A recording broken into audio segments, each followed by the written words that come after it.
ये नवरात्रे से एक दिन पहले का है। ये मैं ना पूजा रूम की साफ़ सफाई की सब।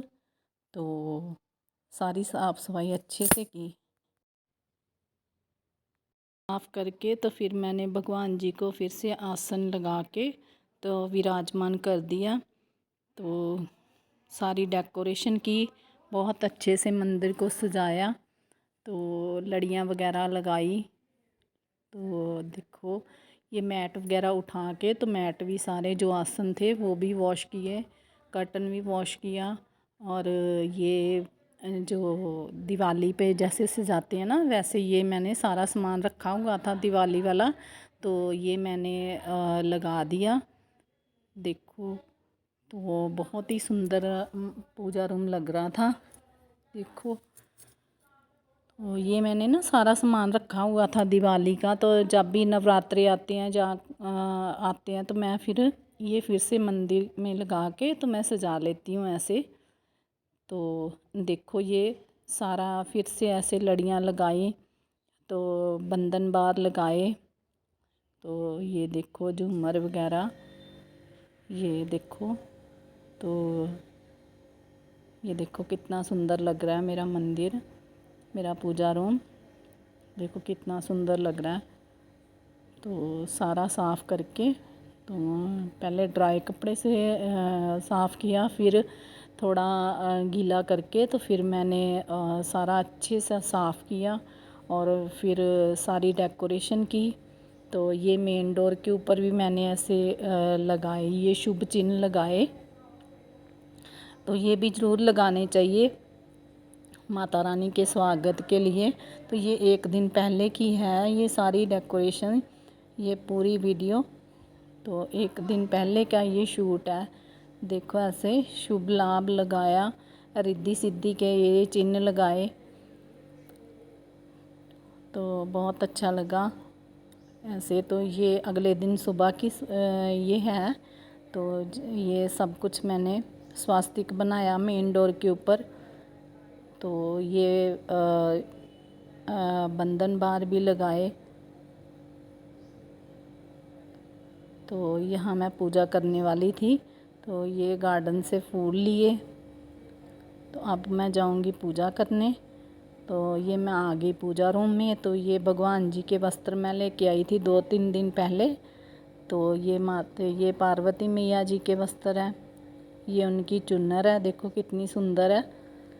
तो ये ऐसे गणपति जी के, शिव परिवार जी के सबके वस्त्र लेके आई थी।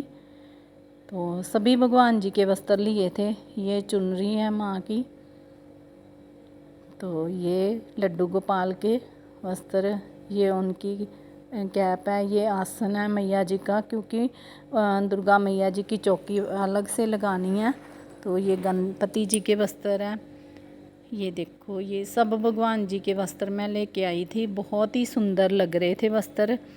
तो ये दुर्गा मैया की चुन्नर है। तो ये सब भगवान जी के हैं। ये हार मैं लेके आई थी। तो ये भी चुन्नर लेके आई थी, बहुत सुंदर लग रही है। देखो ये सभी भगवान जी के वस्त्र मैं लेके आई थी बाज़ार से। तो ये सारी तैयारी जो है 1-2 दिन पहले ही मैंने शुरू कर दी थी।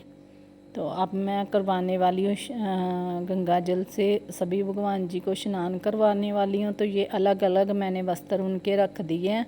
तो ये मैं ना प्रात है मेरे पास, तो ये वो ले लिया और ये पानी ले लिया गंगा जल डाल के, और ये एक खाली बर्तन ले लिया जिसमें मैं स्नान करवा के तो फिर मैं यहाँ पानी डालती जाऊँगी और सभी भगवान जी को जो है स्नान करवाती जाऊंगी।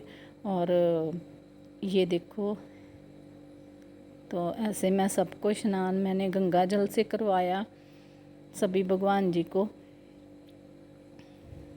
तो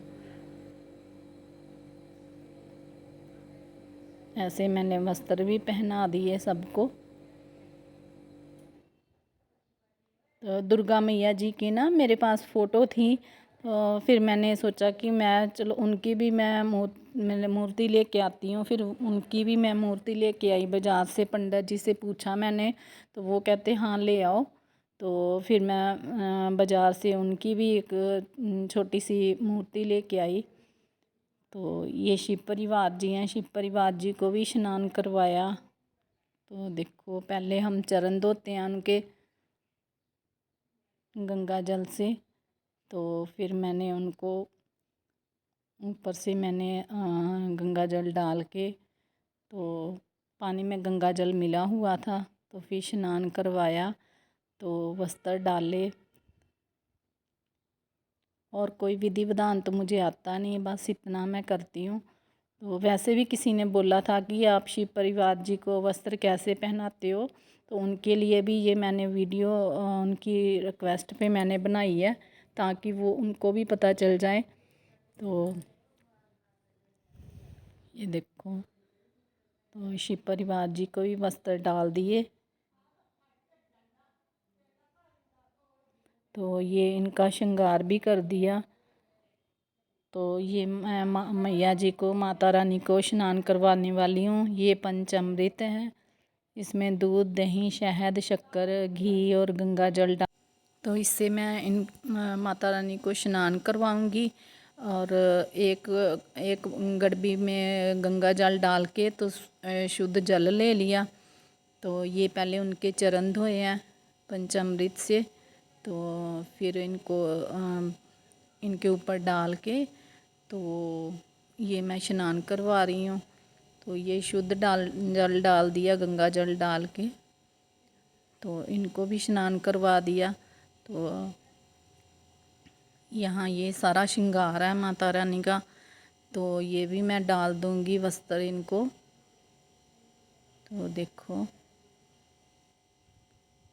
मुझे कमेंट में बताना कि मेरी माता रानी कैसी लग रही है। देखो,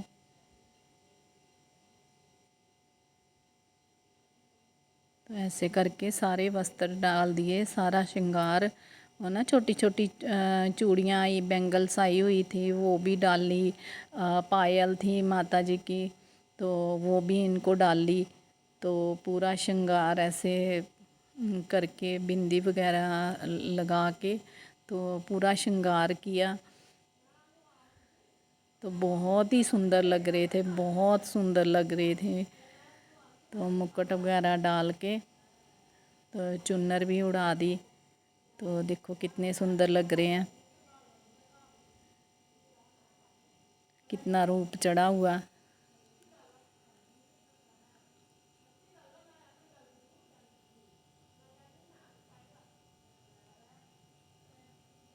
तो ऐसे फिर मैंने खेतरी भी बीज लगा ली, और अखंड दीपक भी जला लिया।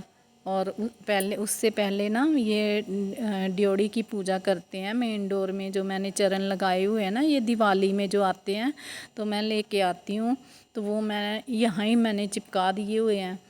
तो फिर वहाँ पूजा की, फिर मैं इधर आ गई फिर पूजा रूम में। तो आके तो फिर पूजा की, सारा पाठ किया, तो भोग लगाया। तो भोग लगा के फिर आरती की। तो खेती भी लगा दी, देखो जौ बो दिए। तो ये मेरी पहले नवरात्रि की ये सारी पूजा कंप्लीट हो गई आरती करके। तो सबने आरती की। ये मैंने यहाँ पे भी दीपक जला दिया था पहले से ही किचन में।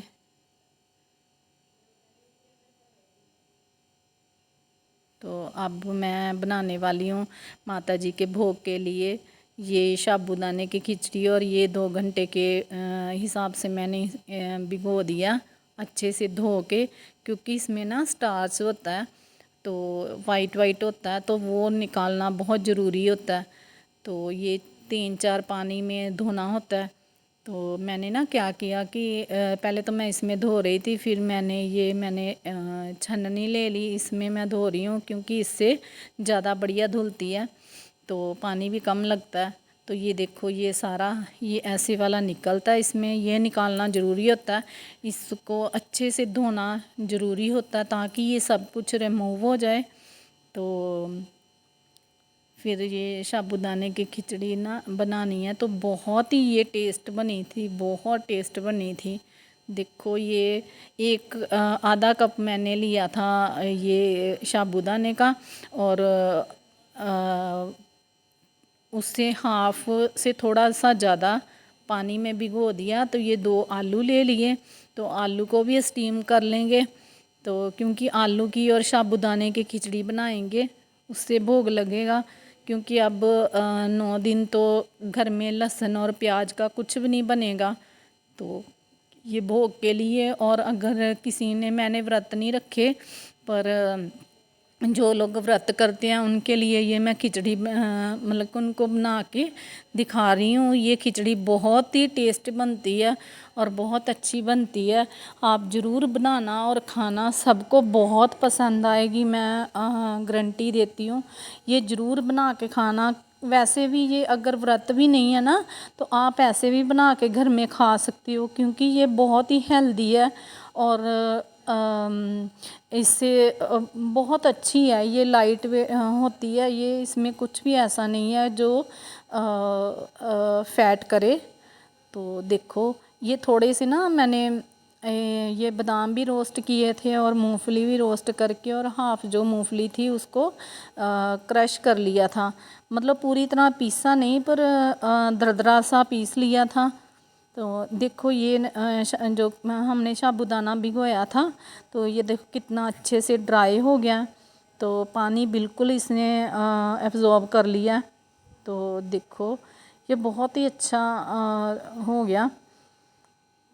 तो अब मैं डाल दूँगी 1 चम्मच घी इसमें, मिक्स कर देंगे घी को भी। और जो ये मूंगफली हमने वो की थी ना, दरदरी पीसी थी, इसको इन दोनों को मिक्स करके तो साइड में रख देंगे। तो यहाँ मैंने कढ़ाई में, उसी कढ़ाई में फिर 1 चम्मच घी डाल दिया, और अब डाल दिया आधा चम्मच जीरा।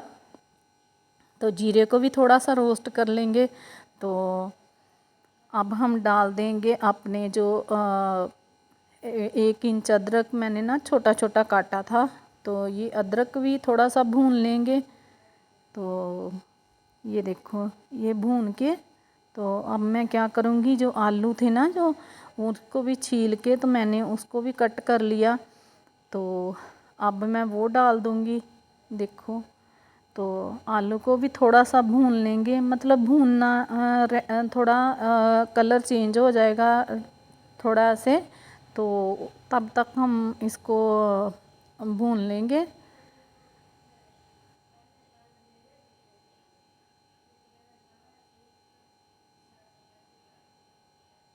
थोड़े थोड़े लाल हो जाएंगे तो फिर तब तक भूनेंगे।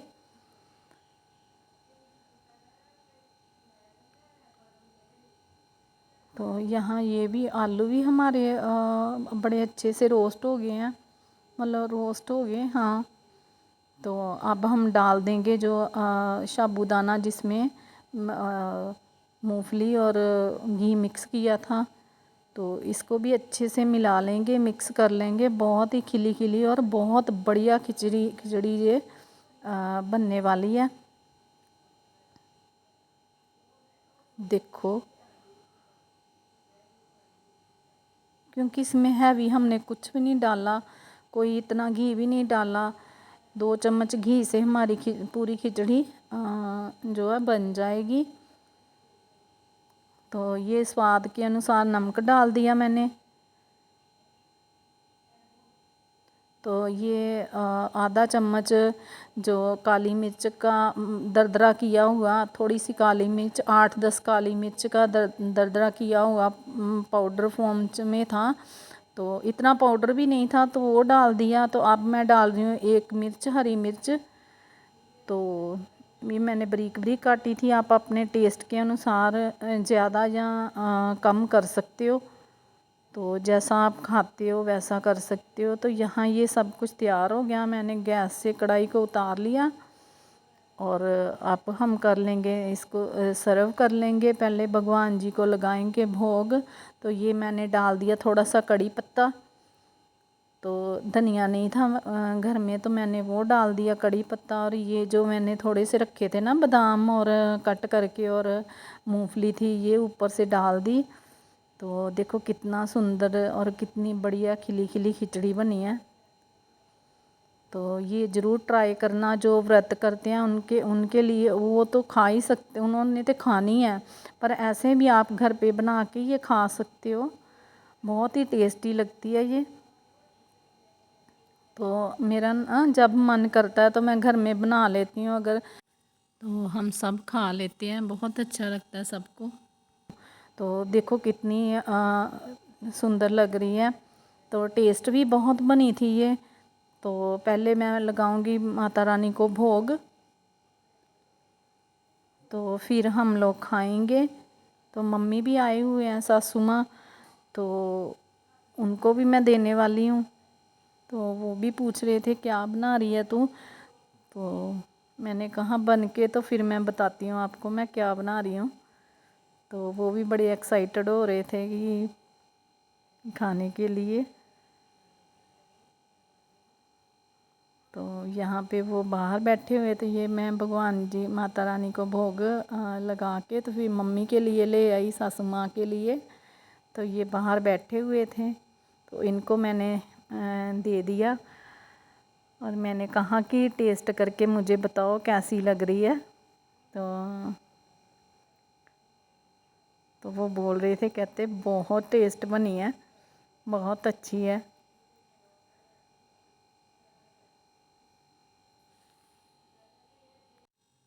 तो दोस्तों सबको हैप्पी नवरात्रि, सबको नवरात्रि की बहुत शुभकामनाएं।